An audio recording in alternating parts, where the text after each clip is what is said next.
ಬಿಕ್ಲು Shiva murder ಕೇಸ್ಗೆ ಸಂಬಂಧಪಟ್ಟಂತೆ ಶಾಸಕ ಬೈರತಿ ಬಸವರಾಜ್ ಅವರಿಗೆ ಇದೀಗ ಹುಡುಕಾಟ ಪ್ರಾರಂಭವಾಗಿದೆ. ಮಹಾರಾಷ್ಟ್ರದ ಪುಣೆಯಲ್ಲಿ ತಲೆಮರೆಸಿಕೊಂಡಿದ್ದಾರೆ ಅನ್ನೋ ಮಾಹಿತಿ ಇದೆ. ಒಂದು ಕಡೆ ಬೈರತಿ ಬಸವರಾಜ್ ತಲಾಶ್ ನಡೆಸಿದ್ರೆ, ಇದೀಗ ಇದೇ ಪ್ರಕರಣಕ್ಕೆ ಸಂಬಂಧಪಟ್ಟಂತೆ ಮತ್ತೋರ್ವನನ್ನ ಹೆಡೆಮುರಿ ಕಟ್ಟಲಾಗಿದೆ. ಅಜಿತ್ ಅಲಿಯಾಸ್ ಮಲಯಾಳಿ ಅಜಿತ್ನನ್ನ ವಶಕ್ಕೆ ಪಡೆದಿದ್ದಾರೆ ಸಿಐಡಿ ಅಧಿಕಾರಿಗಳು. ಬೈರತಿ ಬಸವರಾಜು ಆಪ್ತ ಅಂತೆ ಈ ಅಜಿತ್, ಈತನ ವಿಚಾರಣೆಯನ್ನ ನಡೆಸಲಾಗ್ತಾ ಇದೆ. ತಲೆಮರೆಸಿಕೊಂಡಿರುವ ಬೈರತಿ ಪತ್ತೆಗಾಗಿ ಅಜಿತ್ ವಿಚಾರಣೆ ನಡೆಸಲಾಗ್ತಾ ಇದೆ. ಬೈರತಿ ಆಪ್ತ ವಲಯದ ಸದಸ್ಯನಾಗಿದ್ದಾನೆ ಈ ಅಜಿತ್. ಹಿಂದೆ ಪ್ರಯಾಗ್ರಾಜ್ ಪ್ರವಾಸದಲ್ಲಿ ಬೈರತಿ ಜೊತೆಯಲ್ಲಿ ಅಜಿತ್ ಇದ್ದ. ನಾಪತ್ತೆಯಾಗಿರುವ ಬೈರತಿ ಜೊತೆಯಲ್ಲಿ ಸಂಪರ್ಕದಲ್ಲಿದ್ದ ಅಜಿತ್ನನ್ನ ಇದೀಗ ಗ್ರಿಲ್ ಮಾಡಲಿಕ್ಕೆ ಪ್ರಾರಂಭ ಮಾಡಿದ್ದಾರೆ ಸಿಐಡಿ ಅಧಿಕಾರಿಗಳು. ತಲೆಮರೆಸಿಕೊಂಡಿರುವ ಬೈರತಿ ಬಸವರಾಜ್ ಅಂತಿಮವಾಗಿ ಇದೇ ಅಜಿತ್ ಜೊತೆಯಲ್ಲಿ ಮಾತನಾಡಿದ್ದಾರಂತೆ. ಫೋನ್ನಲ್ಲಿ ಅಜಿತ್ ಜೊತೆ ಮಾತನಾಡಿದ್ರು ಬೈರತಿ ಬಸವರಾಜ್. ಸದ್ಯಕ್ಕೆ ಅಜಿತ್ನನ್ನ ವಶಕ್ಕೆ ಪಡೆದು ವಿಚಾರಣೆ ನಡೆಸುತ್ತಿದ್ದಾರೆ ಅಧಿಕಾರಿಗಳು.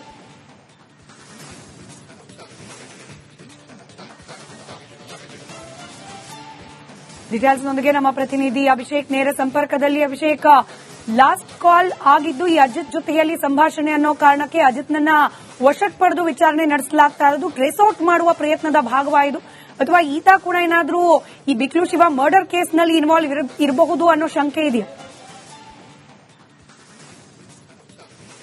ಸ್ಮಿತಾ, ಈಗಾಗಲೇ ಏನು ಮಲಯಾಳಿ ಅಜಿತ್ ಅನ್ನುವಂತಹ ವ್ಯಕ್ತಿ ಏನಿದ್ದಾನೆ, ಈತ ಶಂಕೆ ಮೇರೆಗೆ ಆತನ ವಶಕ್ಕೆ ಪಡೆದುಕೊಳ್ಳುವಂತಹ ಒಂದು ಕೆಲಸಗಳನ್ನು ಕೂಡ ಮಾಡಿದ್ದಾರೆ. ಆದರೆ ಎಫ್ಐಆರ್ ನಲ್ಲಿ ಭಾರತೀನಗರದ ಪೊಲೀಸ್ ಠಾಣೆಯಲ್ಲಿ ದಾಖಲಾಗಿರುವಂತಹ ಎಫ್ಐಆರ್ ನಲ್ಲಿ ಈ ಮಲಯಾಳಿ ಅಜಿತ್ನ ಹೆಸರು ಇಲ್ಲ. ಆದರೆ ನಿರಂತರವಾಗಿ ಸಂಪರ್ಕವನ್ನು ಇಟ್ಕೊಂಡಿದ್ದ. ಅಂದ್ರೆ ಈ ಜಗ್ಗಾ ಮತ್ತು ಬೈರತಿ ಬಸವರಾಜ್ ನಡುವೆ ನಿರಂತರವಾಗಿ ಫೋನ್ ಸಂಪರ್ಕದಲ್ಲಿ ಇಟ್ಕೊಂಡಿದ್ದ. ಒಂದು ಪ್ರಕರಣದಲ್ಲಿ ಆಶ್ರಯ ನೀಡೋದು ಕೂಡ ಒಂದು ಅಫೆನ್ಸ್ ಅಂತ ಅನ್ನಿಸ್ಕೊಳ್ಳುತ್ತೆ. ಹೀಗಾಗಿ ಈತ ಏನಾದರೂ ಆಶ್ರಯವನ್ನ ನೀಡಿದ್ನ ಈ ಕೊಲೆ ಸಂದರ್ಭದಲ್ಲಿ ಅನ್ನುವಂತಹ ಒಂದು ವಿಚಾರಗಳು ಕೂಡ ಕೇಳಿ ಬರ್ತಾ ಇರುವಂತದ್ದು. ಈಗ ಅಜಿತ್ ನನ್ನ ವಶಕ್ಕೆ ಪಡೆದುಕೊಳ್ಬೇಕು ಅನ್ನುವಂತಹ ಒಂದು ಕಾರಣದಿಂದಾಗಿ ಈಗಾಗಲೇ ಕೋರ್ಟ್ ನ ಮೊರೆ ಹೋಗಿದ್ದಾರೆ. ಯಾಕಂದ್ರೆ ಆತ ಒಬ್ಬ ವಕೀಲ ಆಗಿರುವಂತಹ ಕಾರಣದಿಂದಾಗಿ ಡೈರೆಕ್ಟ್ ಆಗಿ ಆತನನ್ನ ಟಚ್ ಮಾಡೋದಕ್ಕೆ ಸಾಧ್ಯ ಆಗೋದಿಲ್ಲ.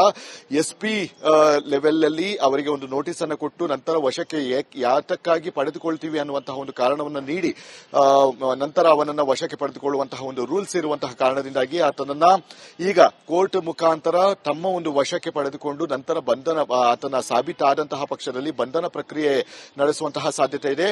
ಮಲಯಾಳಿ ಅಜಿತ್ನ ಪಾತ್ರ ಏನು ಅನ್ನುವಂತಹ ನಿಟ್ಟಿನಲ್ಲಿ ಈಗಾಗಲೇ ಸಾಕ್ಷಿಗಳನ್ನ ಸಿಐಡಿ ಅಧಿಕಾರಿಗಳು ಕಲೆ ಹಾಕಿದ್ದಾರೆ. ಈ ಸಾಕ್ಷಿಗಳನ್ನ ಕೋರ್ಟ್ ಮುಂದೆ ಇಟ್ಟು ಈ ಅಫೆನ್ಸ್ ಅನ್ನ ಮಾಡಿದ್ದಾನೆ, ಹೀಗಾಗಿ ಈತ ನನಗೆ ನಮ್ಮ ಒಂದು ಸುಪರ್ದಿಗೆ ಕೊಡಿ ಅಂತ ಹೇಳಿ ಮನವಿ ಮಾಡುವಂತಹ ಸಾಧ್ಯತೆಗಳು ಕೂಡ ಇದೆ. ಇದೆಲ್ಲವೂ 4 ಗಂಟೆಯ ಬಳಿಕ ಗೊತ್ತಾಗಲಿದೆ. ಈಗ ಸದ್ಯ ಟೆಕ್ನಿಕಲ್ ಆಗಿ ನೋಡೋದಾದ್ರೆ ಮಲಯಾಳಿ ಅಜಿತ್ ಏನಿದ್ದಾನೆ ಆತ ಸಿಐಡಿ ಅಧಿಕಾರಿಗಳ ವಶದಲ್ಲಿ ಇರುವಂತದ್ದು. ಹೀಗಾಗಿ ಈತನ ವಿಚಾರಣೆ ಈಗ ನಡೀತಾ ಇದೆ. ಅಂದ್ರೆ ಅತಿ ಶೀಘ್ರವಾಗಿ ಬೈರತಿ ಬಸವರಾಜ್ ಅವರನ್ನ ಬಂಧನ ಮಾಡಬೇಕಾದಂತಹ ಒಂದು ಅನಿವಾರ್ಯತೆ ಇರುವಂತಹ ಕಾರಣದಿಂದಾಗಿ ಆತನನ್ನ ವಿಚಾರಣೆ ಬೇಸಿಕ್ ಇನ್ವೆಸ್ಟಿಗೇಷನ್ ಏನಿದೆ ಅದನ್ನ ಮಾಡುವಂತಹ ಪ್ರಕ್ರಿಯೆಗಳನ್ನು ಕೂಡ ನಡೀತಾ ಇರುವಂತದ್ದು. ಹೀಗಾಗಿ ಸದ್ಯ ಆತನ ಮೊಬೈಲ್ಗಳನ್ನ ಸೀಸ್ ಮಾಡಲಾಗುತ್ತೆ. ಅಂದ್ರೆ ವಶಕ್ಕೆ ಪಡೆದ ಬಳಿಕ ಅಂದ್ರೆ ನಂತರ ಮೊಬೈಲ್ ಅನ್ನು ಸೀಸ್ ಮಾಡಿ ಅದನ್ನ ಟೆಕ್ನಿಕಲ್ ಎವಿಡೆನ್ಸ್ ಗಳಾಗಿ ಸಿಡಿಆರ್ ರಿಪೋರ್ಟ್ ಗಳನ್ನು ತೆಗೆದುಕೊಳ್ಬೇಕಾಗುತ್ತೆ. ಆತ ಎಷ್ಟು ಬಾರಿ ಬೈರತಿ ಬಸವರಾಜ್ ಅವರಿಗೆ ಮತ್ತೆ ಆರೋಪಿ ಜಗ್ಗನಿಗೆ ಕರೆಯನ್ನ ಮಾಡಿದ್ದಾರೆ ಮತ್ತು ಎಷ್ಟು ಯಾವ ರೀತಿಯಾದಂತಹ ಒಂದು ಸಂಚು ಅಂದ್ರೆ ಈ ಒಂದು ಕ್ರಿಮಿನಲ್ ಕಾನ್ಸ್ಪಿರಸಿಲಿ ಆತನ ಪಾತ್ರ ಏನು ಅನ್ನುವಂತಹ ನಿಟ್ಟಿನಲ್ಲಿ ಕೂಡ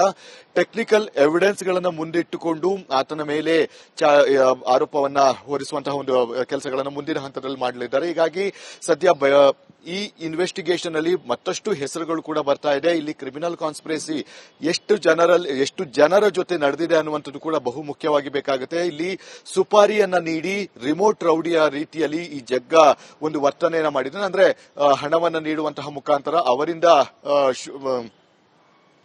ಹತ್ಯೆಯನ್ನು ಮಾಡುವಂತಹ ಒಂದು ಕೆಲಸಗಳನ್ನು ಕೂಡ ಮಾಡಿದ್ದಾರೆ. ಹೀಗಾಗಿ ಈ ಒಂದು ಪ್ರಕರಣಕ್ಕೆ ಸಂಬಂಧಿಸಿದಂತೆ ಜಗ್ಗ ಕೂಡ ಯಾವುದೇ ರೀತಿಯಾದಂತಹ ವಿಚಾರವನ್ನ ಬಾಯ್ಬಿಟ್ಟಿಲ್ಲ. ಇಲ್ಲಿ ಪ್ರಾಪರ್ಟಿಗಾಗಿ ನಡೆದಿದ್ಯಾ ಅಥವಾ ಬೇರೆ ಹಣಕಾಸು ವಿಚಾರವಾಗಿ ನಡೆದಿದ್ಯಾ ಮತ್ತೆ ಅಥವಾ ಬೇರೆ ದ್ವೇಷಕ್ಕಾಗಿ ಬಿಕ್ಲು ಶಿವನನ್ನ ಕೊಚ್ಚಿಕೊಂಡ್ರ ಅನ್ನುವಂಥದ್ದು ಕೂಡ ಇಲ್ಲಿ ಬಹುಮುಖ್ಯವಾಗುತ್ತೆ. ಆದ್ರೆ ಇಲ್ಲಿ ಇಂತಹದ್ದೇ ಕಾರಣ ಅನ್ನುವಂತಹ ವಿಚಾರವಾಗಿ ಯಾವುದೇ ರೀತಿಯಾದಂತಹ ಎಕ್ಸಾಕ್ಟ್ ವಿಚಾರಗಳು ಇಲ್ಲಿವರೆಗೂ ಗೊತ್ತಿಲ್ಲ. ಹೀಗಾಗಿ ಇದೆಲ್ಲವೂ ಕೂಡ ಬೈರತಿ ಬಸವರಾಜ್ ಏನಿದ್ದಾರೆ ಅವರ ಎನ್ಕ್ವೈರಿಯ ಬಳಿಕ ಸಮಾಪ್ತಿಯಾಗಲಿದೆ.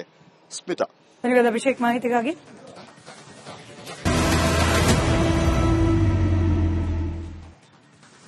ಬಿಕ್ಲು ಶಿವ ಮರ್ಡರ್ ಕೇಸ್ಗೆ ಸಂಬಂಧಪಟ್ಟಂತೆ ಶಾಸಕ ಬೈರತಿ ಬಸವರಾಜ್ ಅವರಿಗೆ ಇದೀಗ ಹುಡುಕಾಟ ಪ್ರಾರಂಭವಾಗಿದೆ. ಮಹಾರಾಷ್ಟ್ರದ ಪುಣೆಯಲ್ಲಿ ತಲೆಮರೆಸಿಕೊಂಡಿದ್ದಾರೆ ಅನ್ನೋ ಮಾಹಿತಿ ಇದೆ.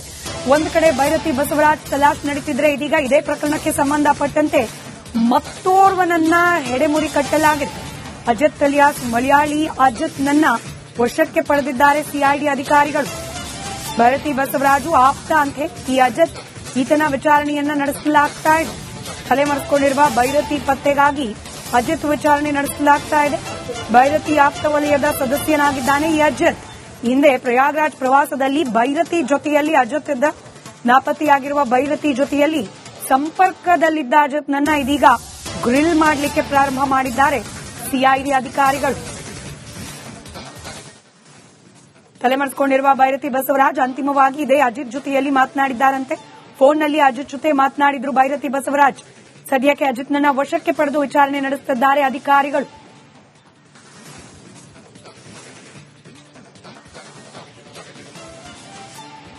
ಡೀಟೇಲ್ಸ್ನೊಂದಿಗೆ ನಮ್ಮ ಪ್ರತಿನಿಧಿ ಅಭಿಷೇಕ್ ನೇರ ಸಂಪರ್ಕದಲ್ಲಿ. ಅಭಿಷೇಕ್, ಲಾಸ್ಟ್ ಕಾಲ್ ಆಗಿದ್ದು ಈ ಅಜಿತ್ ಜೊತೆಯಲ್ಲಿ ಸಂಭಾಷಣೆ ಅನ್ನೋ ಕಾರಣಕ್ಕೆ ಅಜಿತ್ನನ್ನ ವಶಕ್ಕೆ ಪಡೆದು ವಿಚಾರಣೆ ನಡೆಸಲಾಗ್ತಾ ಇರೋದು. ಟ್ರೇಸ್ ಔಟ್ ಮಾಡುವ ಪ್ರಯತ್ನದ ಭಾಗವಾಯಿತು ಅಥವಾ ಈತ ಕೂಡ ಏನಾದರೂ ಈ ಬಿಕ್ಲು ಶಿವ ಮರ್ಡರ್ ಕೇಸ್ನಲ್ಲಿ ಇನ್ವಾಲ್ವ್ ಇರಬಹುದು ಅನ್ನೋ ಶಂಕೆ ಇದೆಯಾ?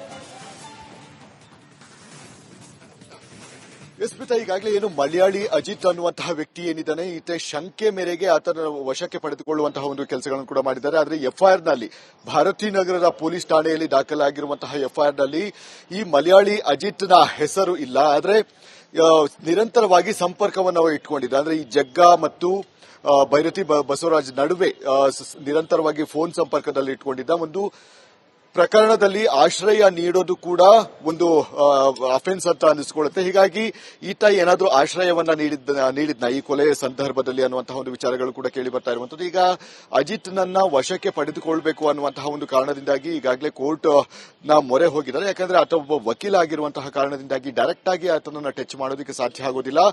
ಎಸ್ಪಿ ಲೆವೆಲ್ ಅಲ್ಲಿ ಅವರಿಗೆ ಒಂದು ನೋಟಿಸ್ ಅನ್ನು ಕೊಟ್ಟು ನಂತರ ವಶಕ್ಕೆ ಯಾತಕ್ಕಾಗಿ ಪಡೆದುಕೊಳ್ತೀವಿ ಅನ್ನುವಂತಹ ಒಂದು ಕಾರಣವನ್ನ ನೀಡಿ ನಂತರ ಅವನನ್ನ ವಶಕ್ಕೆ ಪಡೆದುಕೊಳ್ಳುವಂತಹ ಒಂದು ರೂಲ್ಸ್ ಇರುವಂತಹ ಕಾರಣದಿಂದಾಗಿ ಆತನನ್ನ ಈಗ ಕೋರ್ಟ್ ಮುಖಾಂತರ ತಮ್ಮ ಒಂದು ವಶಕ್ಕೆ ಪಡೆದುಕೊಂಡು ನಂತರ ಆತನ ಸಾಬೀತಾದಂತಹ ಪಕ್ಷದಲ್ಲಿ ಬಂಧನ ಪ್ರಕ್ರಿಯೆ ನಡೆಸುವಂತಹ ಸಾಧ್ಯತೆ ಇದೆ. ಮಲಯಾಳಿ ಅಜಿತ್ನ ಪಾತ್ರ ಏನು ಅನ್ನುವಂತಹ ನಿಟ್ಟಿನಲ್ಲಿ ಈಗಾಗಲೇ ಸಾಕ್ಷಿಗಳನ್ನ ಸಿಐಡಿ ಅಧಿಕಾರಿಗಳು ಕಲೆ ಹಾಕಿದ್ದಾರೆ. ಈ ಸಾಕ್ಷಿಗಳನ್ನ ಕೋರ್ಟ್ ಮುಂದೆ ಇಟ್ಟು ಈ ಅಫೆನ್ಸ್ ಅನ್ನ ಮಾಡಿದ್ದಾನೆ, ಹೀಗಾಗಿ ಈತ ನನಗೆ ನಮ್ಮ ಒಂದು ಸುಪರ್ದಿಗೆ ಕೊಡಿ ಅಂತ ಹೇಳಿ ಮನವಿ ಮಾಡುವಂತಹ ಸಾಧ್ಯತೆಗಳು ಕೂಡ ಇದೆ. ಇದೆಲ್ಲವೂ 4 ಗಂಟೆಯ ಬಳಿಕ ಗೊತ್ತಾಗಲಿದೆ. ಈಗ ಸದ್ಯ ಟೆಕ್ನಿಕಲ್ ಆಗಿ ನೋಡೋದಾದ್ರೆ ಮಲಯಾಳಿ ಅಜಿತ್ ಏನಿದ್ದಾನೆ ಆತ ಸಿಐಡಿ ಅಧಿಕಾರಿಗಳ ವಶದಲ್ಲಿರುವಂತದ್ದು. ಹೀಗಾಗಿ ಈತನ ವಿಚಾರಣೆ ಈಗ ನಡೀತಾ ಇದೆ. ಅಂದ್ರೆ ಅತಿ ಶೀಘ್ರವಾಗಿ ಭೈರತಿ ಬಸವರಾಜ್ ಅವರನ್ನ ಬಂಧನ ಮಾಡಬೇಕಾದಂತಹ ಒಂದು ಅನಿವಾರ್ಯತೆ ಇರುವಂತಹ ಕಾರಣದಿಂದಾಗಿ ಆತನನ್ನ ವಿಚಾರಣೆ ಬೇಸಿಕ್ ಇನ್ವೆಸ್ಟಿಗೇಷನ್ ಏನಿದೆ ಅದನ್ನ ಮಾಡುವಂತಹ ಪ್ರಕ್ರಿಯೆಗಳನ್ನು ಕೂಡ ನಡೀತಾ ಇರುವಂತದ್ದು. ಹೀಗಾಗಿ ಸದ್ಯ ಆತನ ಮೊಬೈಲ್ಗಳನ್ನ ಸೀಸ್ ಮಾಡಲಾಗುತ್ತೆ. ಅಂದ್ರೆ ವಶಕ್ಕೆ ಪಡೆದ ಬಳಿಕ ಅಂದ್ರೆ ನಂತರ ಮೊಬೈಲ್ ಅನ್ನು ಸೀಸ್ ಮಾಡಿ ಅದನ್ನ ಟೆಕ್ನಿಕಲ್ ಎವಿಡೆನ್ಸ್ ಗಳಾಗಿ ಸಿಡಿಆರ್ ರಿಪೋರ್ಟ್ ಗಳನ್ನು ತೆಗೆದುಕೊಳ್ಬೇಕಾಗುತ್ತೆ. ಆತ ಎಷ್ಟು ಬಾರಿ ಭೈರತಿ ಬಸವರಾಜ್ ಅವರಿಗೆ ಮತ್ತೆ ಆರೋಪಿ ಜಗ್ಗನಿಗೆ ಕರೆಯನ್ನ ಮಾಡಿದ್ದಾರೆ ಮತ್ತು ಎಷ್ಟು ಯಾವ ರೀತಿಯಾದಂತಹ ಒಂದು ಸಂಚು ಅಂದ್ರೆ ಈ ಒಂದು ಕ್ರಿಮಿನಲ್ ಕಾನ್ಸ್ಪಿರಸಿಲಿ ಆತನ ಪಾತ್ರ ಏನು ಅನ್ನುವಂತಹ ನಿಟ್ಟಿನಲ್ಲಿ ಕೂಡ ಟೆಕ್ನಿಕಲ್ ಎವಿಡೆನ್ಸ್ ಗಳನ್ನ ಮುಂದಿಟ್ಟುಕೊಂಡು ಆತನ ಮೇಲೆ ಆರೋಪವನ್ನ ಹೊರಿಸುವಂತಹ ಒಂದು ಕೆಲಸಗಳನ್ನು ಮುಂದಿನ ಹಂತದಲ್ಲಿ ಮಾಡಲಿದ್ದಾರೆ. ಹೀಗಾಗಿ ಸದ್ಯ ಈ ಇನ್ವೆಸ್ಟಿಗೇಷನ್ ಅಲ್ಲಿ ಮತ್ತಷ್ಟು ಹೆಸರುಗಳು ಕೂಡ ಬರ್ತಾ ಇದೆ. ಇಲ್ಲಿ ಕ್ರಿಮಿನಲ್ ಕಾನ್ಸ್ಪಿರಸಿ ಎಷ್ಟು ಜನರ ಜೊತೆ ನಡೆದಿದೆ ಅನ್ನುವಂಥದ್ದು ಕೂಡ ಬಹು ಮುಖ್ಯವಾಗಿ ಬೇಕಾಗುತ್ತೆ. ಇಲ್ಲಿ ಸುಪಾರಿಯನ್ನ ನೀಡಿ ರಿಮೋಟ್ ರೌಡಿಯ ರೀತಿಯಲ್ಲಿ ಈ ಜಗ್ಗ ಒಂದು ವರ್ತನೆಯನ್ನ ಮಾಡಿದ್ದಾನೆ. ಅಂದ್ರೆ ಹಣವನ್ನ ನೀಡುವಂತಹ ಮುಖಾಂತರ ಅವರಿಂದ ಹತ್ಯೆಯನ್ನು ಮಾಡುವಂತಹ ಒಂದು ಕೆಲಸಗಳನ್ನು ಕೂಡ ಮಾಡಿದ್ದಾರೆ. ಹೀಗಾಗಿ ಈ ಒಂದು ಪ್ರಕರಣಕ್ಕೆ ಸಂಬಂಧಿಸಿದಂತೆ ಜಗ್ಗ ಕೂಡ ಯಾವುದೇ ರೀತಿಯಾದಂತಹ ವಿಚಾರವನ್ನ ಬಾಯ್ಬಿಟ್ಟಿಲ್ಲ. ಇಲ್ಲಿ ಪ್ರಾಪರ್ಟಿಗಾಗಿ ನಡೆದಿದ್ಯಾ ಅಥವಾ ಬೇರೆ ಹಣಕಾಸು ವಿಚಾರವಾಗಿ ನಡೆದಿದ್ಯಾ ಮತ್ತೆ ಅಥವಾ ಬೇರೆ ದ್ವೇಷಕ್ಕಾಗಿ ಬಿಕ್ಲು ಶಿವನನ್ನ ಕೊಚ್ಚಿಕೊಂಡ್ರ ಅನ್ನುವಂಥದ್ದು ಕೂಡ ಇಲ್ಲಿ ಬಹುಮುಖ್ಯವಾಗುತ್ತೆ. ಆದ್ರೆ ಇಲ್ಲಿ ಇಂತಹದ್ದೇ ಕಾರಣ ಅನ್ನುವಂತಹ ವಿಚಾರವಾಗಿ ಯಾವುದೇ ರೀತಿಯಾದಂತಹ ಎಕ್ಸಾಕ್ಟ್ ವಿಚಾರಗಳು ಇಲ್ಲಿವರೆಗೂ ಗೊತ್ತಿಲ್ಲ. ಹೀಗಾಗಿ ಇದೆಲ್ಲವೂ ಕೂಡ ಭೈರತಿ ಬಸವರಾಜ್ ಏನಿದ್ದಾರೆ ಅವರ ಎನ್ಕ್ವೈರಿಯ ಬಳಿಕ ಸಮಾಪ್ತಿಯಾಗಲಿದೆ. ಸ್ಮಿತಾ, ಧನ್ಯವಾದ ಅಭಿಷೇಕ್ ಮಾಹಿತಿಗಾಗಿ.